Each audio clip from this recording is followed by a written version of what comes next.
ಭೂತಕ್ಕೆ ಕೇರಳದ ನಾಡು ವಯನಾಡು ತತ್ತರಿಸಿ ಹೋಗಿದೆ. ಈಗಾಗಲೇ ಜಲ ದಿಗ್ಬಂಧನದಲ್ಲಿ ಜಲ ಪ್ರಳಯಕ್ಕೆ ಹಲವು ಗ್ರಾಮಗಳು ಸರ್ವನಾಶ ಆಗಿದೆ. ಸಂತ್ರಸ್ತರ ಅಹವಾಲನ್ನ ಆಲಿಸುವುದಕ್ಕೆ ಮುಂದಾಗಿದ್ದಾರೆ ಪ್ರಧಾನಿ ನರೇಂದ್ರ ಮೋದಿ. 2 ಗ್ರಾಮಗಳ ಸಂತ್ರಸ್ತರ ಅಹವಾಲನ್ನ ಆಲಿಸಲಿದ್ದಾರೆ ಪ್ರಧಾನಿ ನರೇಂದ್ರ ಮೋದಿ ಅವರು. ಕೇಂದ್ರದಿಂದ ರಾಷ್ಟ್ರೀಯ ವಿಪತ್ತು ಘೋಷಣೆ ಮಾಡುವಂತಹ ಸಾಧ್ಯತೆಯೂ ಕೂಡ ಇದೆ. ಈಗಾಗಲೇ 400ಕ್ಕೂ ಹೆಚ್ಚು ಸಾವು ನೋವುಗಳು ಸಂಭವಿಸಿದೆ. ನೂರಾರು ಜನರು ಈಗಾಗಲೇ ಕಣ್ಮರಿ ಆಗಿದ್ದಾರೆ. ದೇಹದ ಬಿಡಿ ಭಾಗಗಳು ಸಿಗ್ತಾ ಇದೆ. ನಮ್ಮವರನ್ನ ಅಟ್ಲೀಸ್ಟ್ ಕೊನೆಯದಾಗಿ ಅವರ ಮುಖಾನ್ನ ನೋಡೋದಕ್ಕೆ ಕುಟುಂಬಸ್ಥರು ಕಾತರದಿಂದ ಈಗಲೂ ಕೂಡ ಕಾಯ್ತಾ ಇದ್ದಾರೆ. ಕಾರ್ಯಾಚರಣೆ ಈಗಲೂ ಕೂಡ ಭರದಿಂದ ಸಾಗ್ತಾ ಇದೆ. ಒಟ್ಟಾರೆಯಾಗಿ ಗುಡ್ಡದ ಭೂತಕ್ಕೆ ಕೇರಳ ವಯನಾಡು ತತ್ತರಿಸಿ ಹೋಗಿದೆ. ಜಲ ಪ್ರಳಯಕ್ಕೆ ಹಲವಾರು ಗ್ರಾಮಗಳು ಸರ್ವನಾಶ ಆಗಿದೆ. ಇಲ್ಲಿ ಗ್ರಾಮ ಇತ್ತಾ ಇಲ್ವಾ ಅನ್ನುವಂತಹ ಡೌಟ್ ಮೂಡ್ತಾ ಇದೆ. ಅಂತಹ ಪರಿಸ್ಥಿತಿ ಈಗ ನಿರ್ಮಾಣ ಆಗಿರುವಂತದ್ದು ವಯನಾಡಿನಲ್ಲಿ.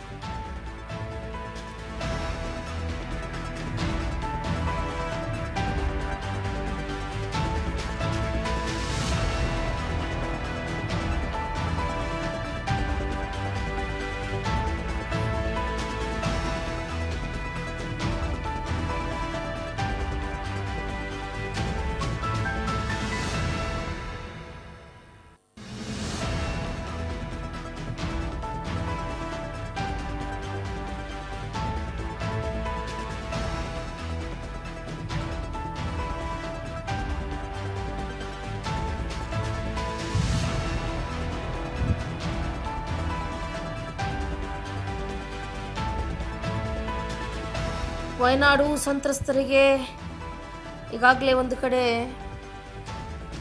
ಯಾಕಾದರೂ ಬದುಕಿತ್ತೀವೋ ಅನ್ನುವಂತಹ ಪರಿಸ್ಥಿತಿ ಉಂಟಾಗ್ಬಿಟ್ಟಿದೆ.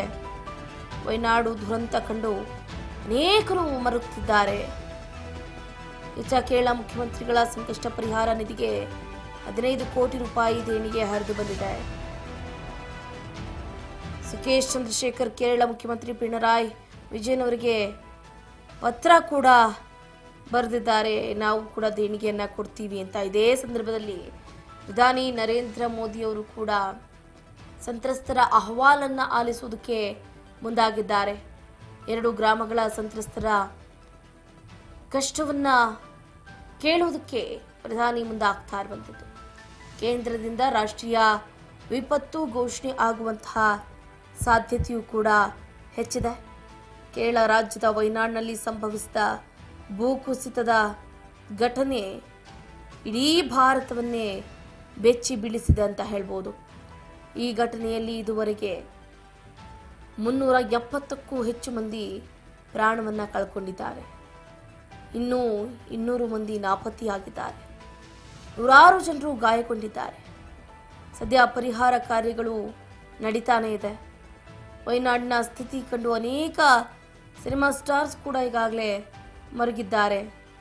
ಸಂತ್ರಸ್ತರ ಕುಟುಂಬಗಳಿಗೆ ಸಹಾಯ ಮಾಡೋದಕ್ಕೆ ಮುಂದೆ ಬರ್ತಿದ್ದಾರೆ.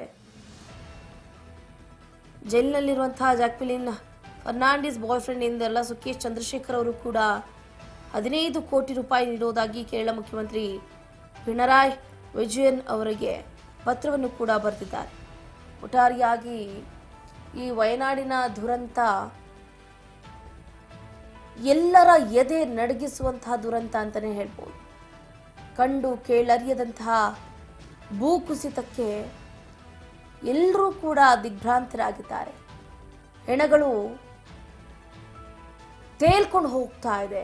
ಮನೆ ಮಠಗಳು ಎಲ್ಲಿ ಇತ್ತ ಇಲ್ವಾ ಅನ್ನುವಂಥ ಪ್ರಶ್ನೆ ಮೂಡ್ತಾ ಇದೆ.